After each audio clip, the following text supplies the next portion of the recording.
ایک صحابی تھا حضور کا، ان کا ظاہر نام تھا، وہ دیہات کی ترکاریاں لاتا اور مدینے میں بیچتا، اور حضور علیہ الصلوۃ والسلام شہر کی چیزیں اسے تحفے میں دیتے۔ ایک دن وہ کوئی چیز بیچ رہا تھا، حضور پیچھے سے گئے اور چپکے سے جا کے اس کی آنکھوں پہ ہاتھ رکھ لیا۔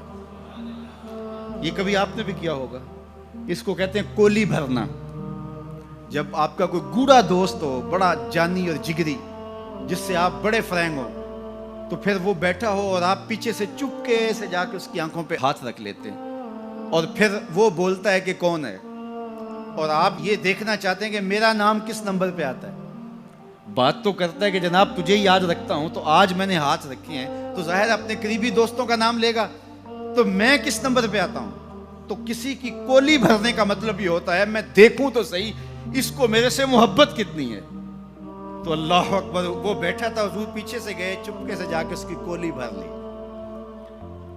اب حضور کے ہاتھ آنکھوں پہ آئے ہوں اور سینے تک ٹھنڈ نہ گئی ہو، یہ کیسے ہو سکتا ہے؟ اس کو نہ پتا چلا ہو کہ حضور ہے، بلکہ حدیث میں آتا ہے کہ وہ بولتا نہیں، حضور آنکھیں دبا رہے ہیں اور وہ بولتا نہیں، بلکہ جب اس کو یقین ہو گیا کہ حضور ہی ہیں، تو اس نے اپنی کمر کو پیچھے حضور کے سینے سے جوڑ کے رگڑنا شروع کر دیا، اور حضور دبا رہے ہیں کہ یعنی وہ بتائے کہ میں کون ہوں، لیکن وہ بولتا ہی نہیں ہے۔ مجھے میاں صاحب یاد آئے، لوگ تو اس کو مجاز کے معنی میں لیتے ہیں، میں یہاں یہ شعر پڑھتا ہوں۔ سفنے دے وچ ماہی ملیا تے گل وچ پا لیاں باواں، سفنے دے وچ ماہی ملیا تے گل وچ پا لیاں باواں، ڈر دی ماری اکھ نہ کھولاں متاں پھر وچھڑ نہ جاواں، ڈر دی ماری اکھ نہ کھولاں متاں پھر وچھڑ نہ جاواں۔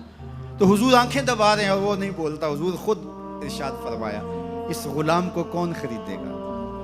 تو اس نے کہا حضور مجھے کس نے خریدنا ہے، میں تو بہت سستا ہوں۔ فرمایا تو بہت مہنگا ہے۔ اللہ اکبر، تو اللہ کے ہاں بہت مہنگا ہے۔ تو حضور یوں بھی پیار کیا کرتے تھے۔ تو نام کوئی اور تھا، حضور نے لاٹ سے کہا ذوالیدین، وہ دو ہاتھوں والے، نام ہی دو ہاتھوں والا پڑ گیا۔ ایک دن کسی نے حضرت ذوالیدین سے پوچھا کہ یہ تو حضور نے لاٹ سے کہا ذوالیدین، لوگوں نے بھی کہنا شروع کر دیا، نام تو تمہارا کوئی اور ہوگا، بتاؤ تمہارا اصل نام کیا تھا؟ حضرت ذوالیدین بولے میرا اصل نام وہی ہے جو حضور نے رکھ دیا ہے۔ ساری زندگی اپنا نام ہی نہیں بتائے، کہا میرا وہی نام ہے جو حضور نے رکھ دیا ہے۔ حضرت سفینہ رضی اللہ تعالیٰ عنہ، اللہ اکبر، سفینہ کس طرح ان کا نام پڑا؟ نام اس طرح پڑا کہ جب قافلہ چلتا تھا تو حضرت سفینہ جو ہے وہ پیچھے رہتے، حضور نے کہا کہ تم ذرا پیچھے رہو، قافلے میں سے کسی شخص کی کوئی چیز گری پڑی ہو تو وہ اٹھا لیا کرو۔ پھر قافلہ جہاں پڑاؤ کرتا تو وہ آواز دیتے بھئی کسی کی کوئی شے گم ہے تو وہ مجھ سے لے لے۔ تو کسی کی کوئی چیز گری ہوتی، کسی کا جوتا گرا ہوتا، کسی کی کوئی اور چیز گری ہوتی، کسی کا کوئی برتن گرا ہوتا، تو وہ ایک دن حضور نے دیکھا کہ انہوں نے بہت ساری چیزیں اٹھائی ہوئی ہیں، اور سفینہ عربی میں کشتی کو کہتے ہیں، بڑی کشتی کو۔ تو حضور نے فرمایا تو سفینہ ہے، تو کشتی ہے؟ اللہ اکبر، نام ہی سفینہ پڑ گیا۔ ایک قافلے میں بچھڑ گئے، پیچھے رہتے تھے، بچھڑ گئے، قافلہ نکل گیا۔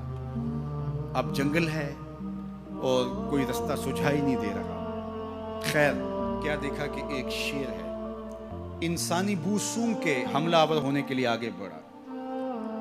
تو شیر جب قریب آیا نا اور حملہ کرنے لگا، تو حضرت سفینہ نے شیر کو کیا کہا، سن لو ذرا۔ شیر کو مخاطب ہو کے اس کی آنکھوں میں آنکھیں ڈال کے کہا یا ابل حارث انا مولا رسول اللہ صلی اللہ علیہ وسلم، اے جنگل کے بادشاہ سن، میں رسول اللہ کا غلام ہوں۔ بس آپ کے کہنے کی دیر تھی، اس نے دم ہلانا شروع کر دیا، اور وہ آگے آگے چلتا تھا۔ راوی لکھتا ہے کہ وہ آگے آگے دوڑتا تھا اور آوازیں نکالتا تھا، اور اگر اور کوئی جانور ہوتا تو اس کو بھی کہتا پیچھے ہٹو۔ وہ پروٹوکول گاڑی نہیں ہوتی، وہ پروٹوکول کے طور پہ آگے آگے چل رہا تھا، یہاں تک کہ قافلے تک پہنچا کے پھر واپس آتا ہے۔ جو خدا اور رسول کا ہو جاتا ہے، زمانہ اس کا ہو جاتا ہے۔ تو کہا کہ تم کس کی تلاش میں لگے ہو، آؤ ذرا ان کے ہو کے تو دیکھو۔